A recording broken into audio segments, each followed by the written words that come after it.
So how about that election last night? It was a historic event. It's the first time in history that we've been asked to choose between evil and chaotic evil. It doesn't have to be that way, but America has this self-imposed two-party system, and we fucking chose the reality TV star, because, it's what we know. I mean, what's next? Kim Kardashian for Secretary of State? I'm no Trump supporter. I fucking hate Hillary Clinton. If there's an upside to this, it's that maybe, just maybe, Trump will lock her up before we impeach him, or his term ends. It's kind of 50-50 on what's going to come first. It's also the first time in history that that supporters of both parties were right about the opposition. The only thing they did get the part about the racism wrong. I don't think Trump's a racist. I think people just pick apart his words and, do with them what they will. But a word of advice to Trump supporters: don't rub it in.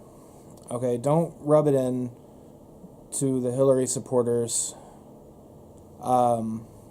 Because, okay, here's the thing. When you say "I told you so," do you know what it does? It just strengthens their beliefs. It strengthens their delusions. They don't want to believe your side of it because because you've behaved like a snarky bastard.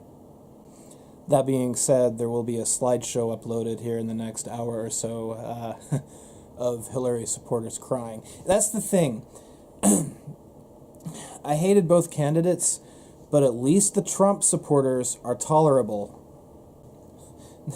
You got Hillary up there making her concession speech, and she had the balls to call herself the champion of women. Women don't need a champion. We have equality. The liberals just need to accept it. There's no glass ceiling to shatter. I mean, just the fact that Hillary was able to run, it kind of tells you, it kind of points out that there is literally no job in this country that women are, barred from doing, except maybe sperm donations, but I hear that the feminists are about to sue to try to put a stop to that. Another thing to take away from last night, and the fact that Trump is now president, one bright side to that, didn't matter if Hillary or Trump won, we still lose, but at least now we know that the politically correct agenda that is being pushed by these feminists, these social justice retards,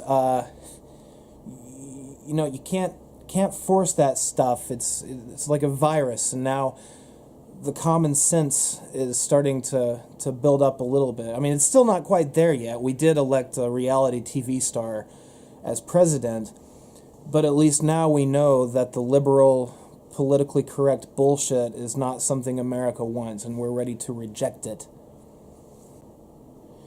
Again, I don't think Trump is racist. I agree with him on some things. I think that we should stop the flow of Syrian refugees. I mean, America was founded on immigration, but, it was built on a Holocaust. I'm not going to deny that either. But, it happened. It's in the past.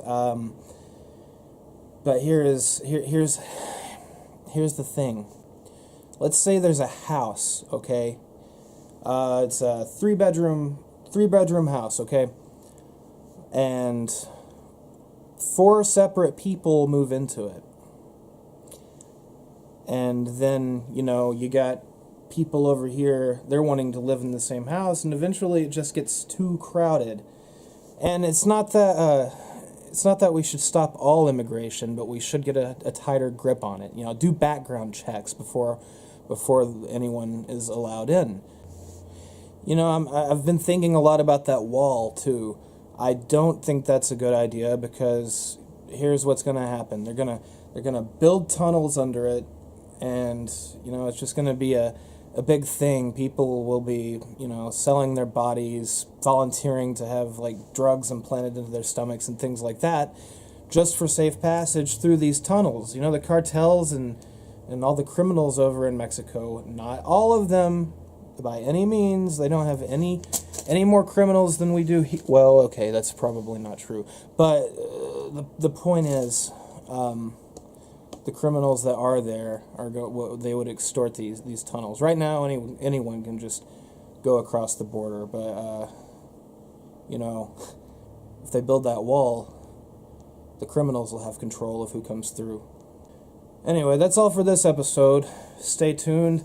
There's about to be this fucking fantastic compilation of people crying at the Hillary Clinton rallies last night. Like, I felt terrible when Trump won. I would have felt just as terrible had Clinton won. But at least thousands, well, millions of liberals cried themselves to sleep last night. And again, don't get me wrong, I'm no conservative. I don't like the left wing. I don't like the right wing. I guess that makes me a breast man. But it's just, I hate liberals. I hate them the most. Out of all of them, I hate liberals the most. And I think most of you will agree, because they're trying to push all this politically correct bullshit. And political correctness is a cancer on freedom of expression. And if you don't think it is, you are fooling yourself. If you like my shit, please subscribe. Tell all your friends about my channel. Adios.